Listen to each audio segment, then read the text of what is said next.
Here are some tips and tricks on how to work with tables and reports in Hermix. We will obviously start from the home page. Let's say I want to see the list of open tenders that are relevant to me. The filters that I see on this screen are the ones that I used the last time, but I can clear the filters with one click, or I can reset the filters to my default filters, which have been saved in my personal profile. I can save this report for further reference, and then it will appear here in the list of my preferred reports, and I can access it with one click. I can create a notification, and at that moment I will receive daily or weekly or monthly emails with these relevant tenders.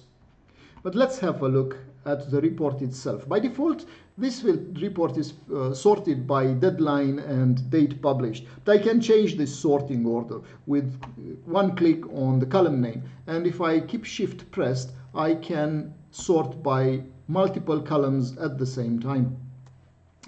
Every report can be customized. I can select what columns to be displayed or hidden. Let's say I want to show also the industry and the authority type. And I can select the number of rows to be displayed. Let's say I want to see 25 or 100, or if let's say I want to see the next page. All the reports can be exported in Excel file or in CSV file. You can always reach out to us by clicking on the chat button in the bottom right corner.